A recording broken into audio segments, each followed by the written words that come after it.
Breaking right now, authorities in Georgia are responding to a school shooting with multiple casualties that happened earlier this morning. What we do know is that one suspect has been taken into custody, and while the casualties have been reported, details about the number of people who may have been injured were not yet available. The school has been cleared and students were released to their families. And of course, we will work to keep you updated throughout the day as we get more information. Thank you for joining us. I'm Jurnee Taylor here with meteorologist Nathan Scott.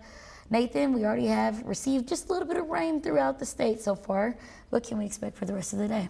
Well, Jurnee, we got some clouds out there this afternoon, and those clouds are producing some spotty light rain across the area. You see that corridor of clouds right across central Arkansas. That's holding the numbers down quite a bit. 74 is the temperature right now in Little Rock. Meanwhile, with more sun, it's warmed up to 84 in Monticello and 80 in Fayetteville.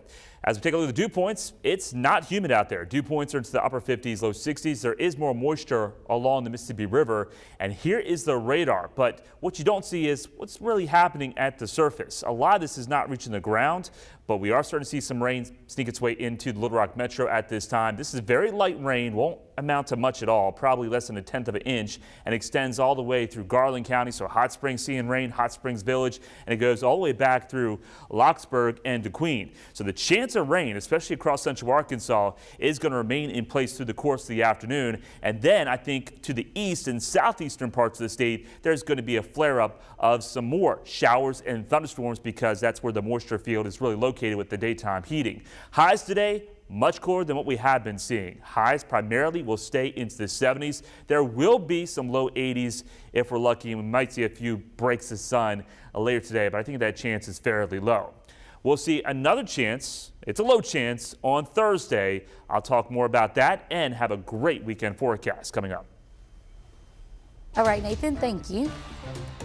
Officials are looking for answers regarding an attempted arson attempt at the Sue Cowan Williams Library in Little Rock. It was on the site of an arson attempt back on August 25th. Investigators now telling us the suspect hid above ceiling tiles before igniting a utility closet. Despite being small, the fire caused about $15,000 worth of smoke damage, but it could have been worse. There were multiple locations within the building that fires were attempted to be set that were unsuccessful. Examples of that would be the men's restroom, the women's restroom, another utility closet, and the hallway. Well, officials say locked doors likely saved tens of thousands of dollars. The plan right now is for the library to reopen tomorrow, but there's still work to be done before that can happen. A former Arkansas District Court judge is now facing multiple years in prison. Thomas David Caruth of Clarendon is convicted with lying to the FBI and is facing up to 5 years in prison. The 64-year-old previously served as the Monroe County District Court judge. And in April of 2022, Caruth allegedly solicited sex from the girlfriend of a defendant in a criminal case. When the FBI questioned the judge, he lied about what happened. Caruth is convicted of 1 count of making false statements. He'll learn his sentencing soon.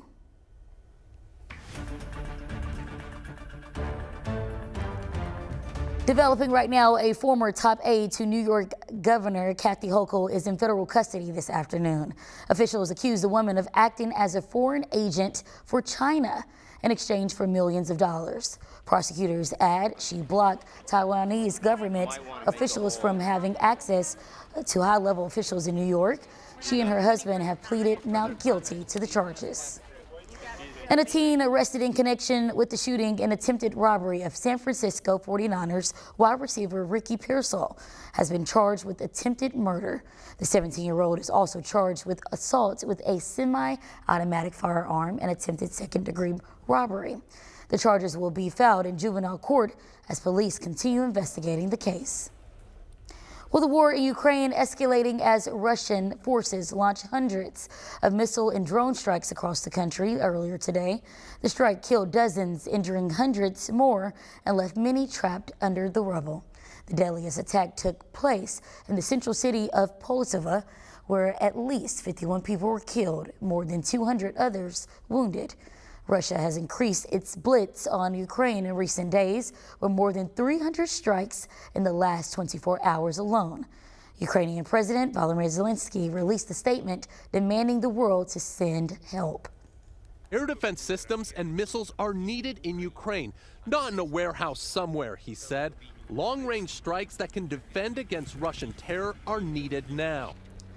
Well, now Western countries who previously donated weapons to Ukraine, including the U.S., are refusing to send more aid out of fear of Russia's reaction. So Ukraine's left with its own long-range drones.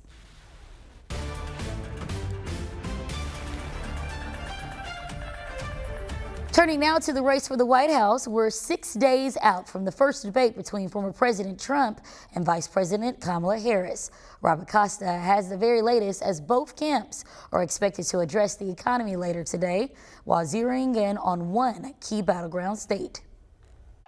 The final sprint toward Election Day has begun. Are you ready to make your voices heard? Get the hell out to vote. Both campaigns are laser focused on next Tuesday's debate in Philadelphia, a crucial moment that could shake up a close race. CBS News battleground analysis shows every key swing state very tight.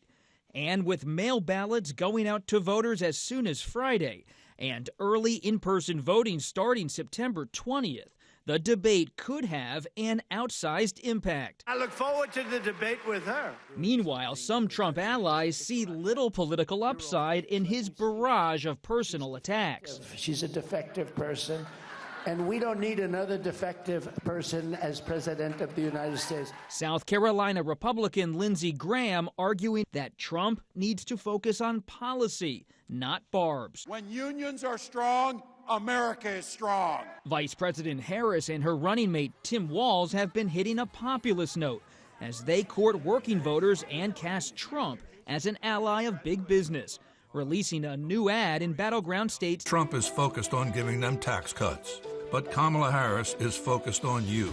Trump is pushing to extend the tax cuts he and Republicans enacted years ago, and will deliver a speech Thursday in New York about his plans.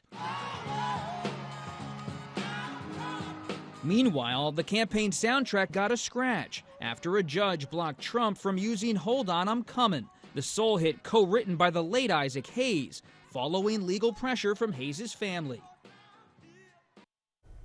Well, as we all prepare to cast our ballot in November, we want to know what's most important to you. The economy, education, abortion access, infrastructure, all issues facing Arkansans today. So we've put together a survey where you can let us know what matters most to you. Our team will take your answers and follow up on those pressing issues and how they impact us all. The survey also includes an area to share what else you would like to see covered ahead of Election Day. It's available right now on THP11.com, or you could text the word VOICE, that's VOICE, to 501-376-1111, and we'll send the link straight to your phone.